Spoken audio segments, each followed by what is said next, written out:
আসসালামু আলাইকুম রহমতুল্লাহি বারাকাতুহু। প্রিয় দর্শক শ্রোতা, কেমন আছেন? আশা করি আলহামদুলিল্লাহ ভালো আছেন। আমিও আপনাদের দোয়ায় ভালো আছি। তো আজকে আপনাদের সম্মুখে হাজির হয়ে গেলাম।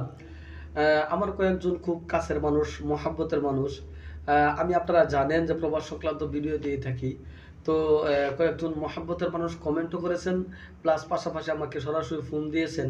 ফোন দিয়ে ওনারা দুঃখ প্রকাশ করেছেন যে মালয়েশিয়া খুলেছে, কিন্তু আপনি আমাদেরকে জানাননি কেন, এবং মালয়েশিয়ার সম্পর্কে আপনি আমাদেরকে কিছু বলেননি কেন।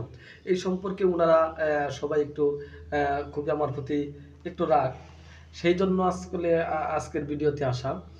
তো সর্বপ্রথম যারা আমাকে কমেন্টে প্রশ্ন করেছেন এবং আমার কাছের মানুষ যারা আছেন, যারা প্রতিনিয়ত আমার ভিডিওগুলো দেখেন, আমার সাথে যোগাযোগ রাখেন, আমি তাদেরকে সর্বপ্রথম বলতে চাই, দেখেন ভাই, মালয়েশিয়ার থেকে প্রায় 80,000 লোকের মতো দিয়েছিল, লোক নেবে এরকম তারা আশ্বাস দিয়েছিল। তবে সেটা শুধু বাংলাদেশ নয়, বিভিন্ন কান্ট্রি থেকে আর অন্যান্য দেশ থেকে। তো সব মিলিয়ে আমার এখানে যে লোক প্রায় 2-3 জন লোক আমি পেয়েছিলাম। তো 2-3 জন লোক পাওয়ার পরে আসলে এগুলো মোটামুটি কভার হয়ে গেছে। এখন দেখেন, আমার তো আপনারা অনেকেই আমাকে মহাব্বত করেন, অনেকেই আমার সাথে যোগাযোগ রাখেন, ফোন দেন, ফোনে কথা বলেন, আমাকে মেসেঞ্জারে নক করেন, কমেন্ট করেন। আসলে অনেকেই আমার সাথে যোগাযোগ রাখেন। আসলে আপনাদের সেইভাবে আমি আপনাদের সাথে যোগাযোগ করতে পারি না, এবং সবার মন আমি রক্ষা করতে পারলাম না। এই জন্য আমি আন্তরিকভাবে দুঃখিত।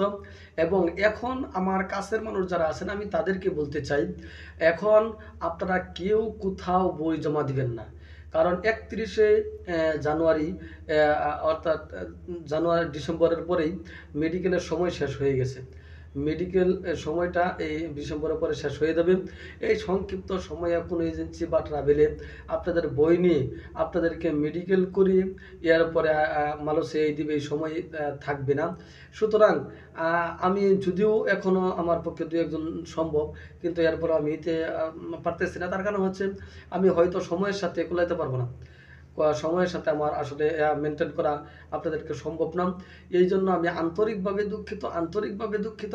তবে হ্যাঁ, পরবর্তীতে যদি আরও এই ধরনের কোনো সংবাদ আসেন, আমি সবার আগে আপনাদেরকে জানানোর চেষ্টা করব। এবং আপনারা প্রতিনিয়ত আমাকে যেভাবে আগে মহাব্বত করতেন, ভালোবাসতেন, আমাকে কমেন্ট করতেন, আমার ভিডিওগুলো দেখতেন, আমাকে ফোন দিতেন, আমি আপনাদের ফোন বা কমেন্টে কোনো বিরক্ত হইলাম। অবশ্যই আপনারা আমাকে আগের মতোই মহাব্বত করবেন, এতটুকু আশা রাখছি। যে সকলেই ভালো থাকেন, সুস্থ থাকেন, এই প্রত্যাশা নিয়ে শেষ করলাম। আসসালামু আলাইকুম ওয়া রাহমাতুল্লাহি ওয়া বারাকাতুহু।